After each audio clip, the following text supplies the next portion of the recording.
नमो विष्णुपादाय कृष्णपृष्ठाय भूतले श्रीमते भक्तिवेदान्त स्वामिनिति नामिने नमस्ते सरस्वती देवी गौरवाणी प्रचारिणे निर्विशेष शून्यवादी पश्चात्देशतारिणे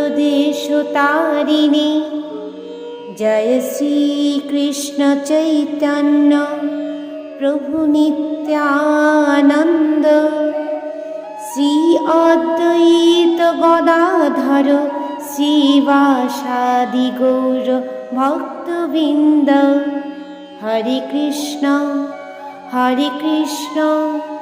कृष्ण कृष्ण हरे हरे हरे राम राम राम हरे हरे। শ্রীমদ্ ভগবদ গীতার দ্বিতীয় অধ্যায় সাংখ্যযোগ থেকে শ্লোক নাম্বার 40। নেহাভিক্রমা নাশস্তি প্রত্যবায় ন বিদ্যতে স্বল্পম পার্শ্বয়স্য ধর্মস্য ত্রায়তে মহতো ভয়াৎ। অনুবাদ: এই ভক্তিযোগের অনুশীলন কখনো ব্যর্থ হয় না এবং তার কোনো ক্ষয় নেই। তার স্বল্প অনুষ্ঠানের ফলে মহাভয় থেকে পরিত্রাণ লাভ করা যায়। এই শ্লোকটির অনুবাদের ব্যাখ্যা আরও ভালো করে বোঝানোর জন্য বলা হয়েছে, ইন্দ্রিয় তর্পণের কোনো বাসনা না করে কৃষ্ণ ভাবনাময় কর্ম সম্পাদন বা শ্রীকৃষ্ণ সেবা করাই সর্বোত্তম দিব্য কর্ম।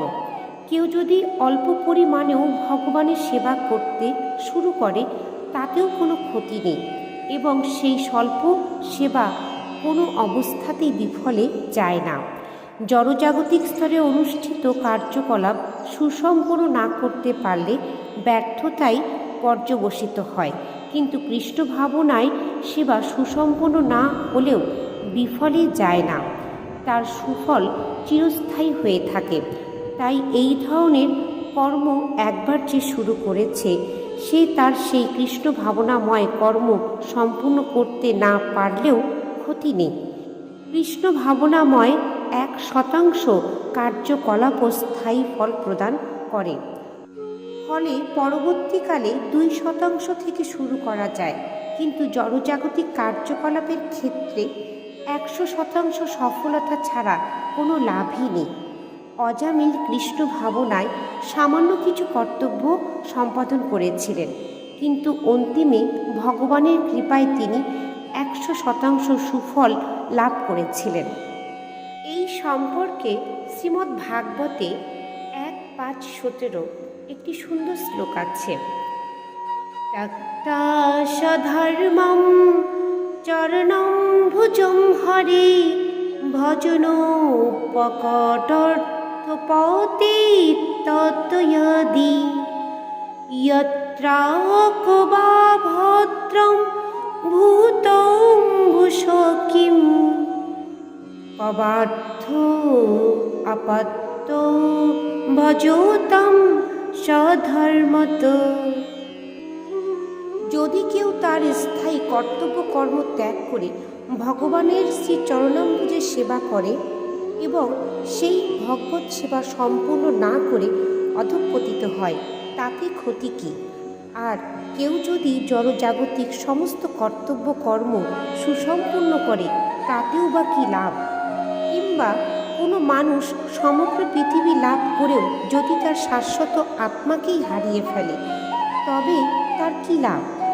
জড়দেহের বিনাশের সঙ্গে সঙ্গে সব রকম জড়জাগতিক প্রচেষ্টা এবং সেই সমস্ত প্রচেষ্টালব্ধ ফল সমূহের বিনাশ ঘটে, কিন্তু কৃষ্ণ ভাবনায় ভগবানের সেবায় নিয়োজিত মানুষ এমনকি দেহের বিনাশ হলেও আবার ভগবানের সেবা করার সুযোগ পায়।